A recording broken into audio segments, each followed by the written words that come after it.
Zandvoort, Spa, Paul Ricard, Sochi and Portimao. These are the 5 most recent tracks to have or to be losing their full-time place on the calendar, being replaced by the likes of Saudi, Miami and Vegas, just to name a few. So how many of these tracks should remain on the grid and how many of them is it time to move on from? These are the 5 worst tracks currently in Formula 1. So 5th place we have Mexico City, and whilst the atmosphere is electric thanks to the passionate fans and the stadium section, the actual racing often disappoints. The high altitude of the circuit, 2,285 meters, often affects cooling, meaning that teams will struggle with engine temperatures, braking performance and tyre degradation. With a track like Mexico, it's really hard to judge it because obviously half of it is the fans, especially now Sergio Perez isn't on the F1 grid anymore. I wonder where the track will stand in terms of, how well it's viewed and things like that. Obviously every time we go there it's all about Sergio Perez and the story surrounding him, so the fact that he's not going to be there, I think even the drivers have complained about the track. I saw a tier list that George Russell did and he put it in the bottom tier. Like, it's clearly not appreciated for what it is, so maybe it's just time for it to go. Next up in 4th place is Abu Dhabi. The key moment was in the 2021 title fight with Verstappen versus Hamilton, where the race wasn't great as of a whole. Because of this being the most iconic moment possibly in motorsport, many people overlook the flaws of the track. Like so many of the Middle Eastern tracks, are yet to have some character or history to them, bar maybe Saudi Arabia being an interesting track. Might also benefit from not being the last race of the season, as 9 times out of 10 the season is finished by this point and there's not really much ever to race for. So with Abu Dhabi, it lives off 2021. That's its moment, the most iconic moment in motorsport, and it kind of masks over everything else. I also think by the point we get to Abu Dhabi, everyone thinks, oh, the season's over, because 9 times out of 10 it is. So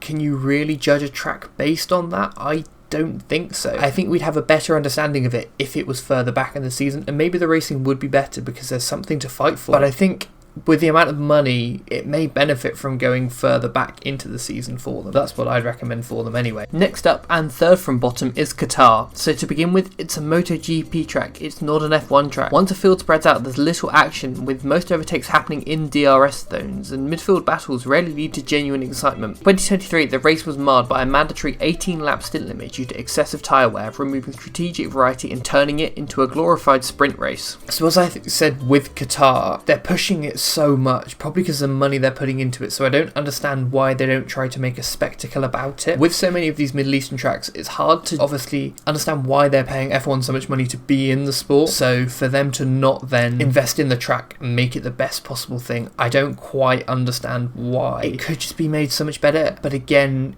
is it best to just leave that for MotoGP? And if they want a track, they've got the money, build an F1 where the racing is better.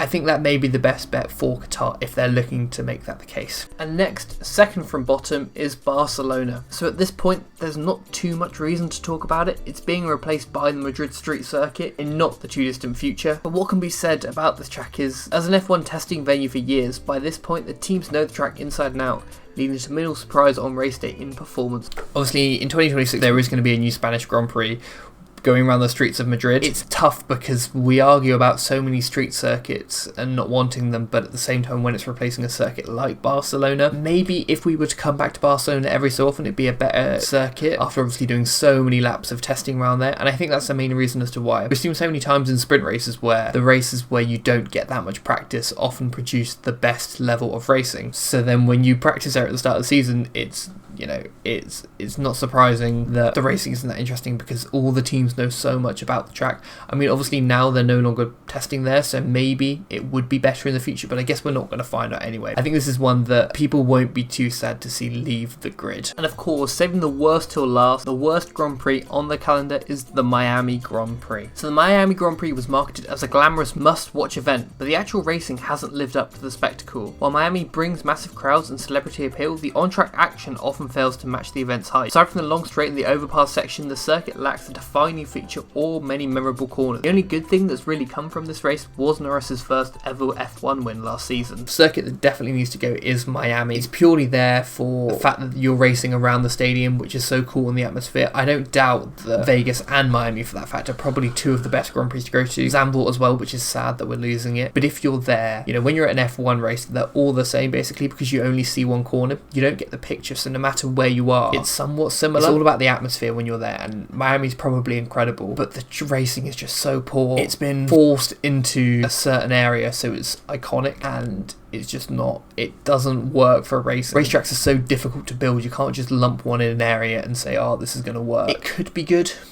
if they want to put the money into it, but they probably just don't have the space to build a good track. Vegas does work slightly better, and I think 2 Grand Prix for the US is enough. COTA's great, Las Vegas is alright, get Miami gone.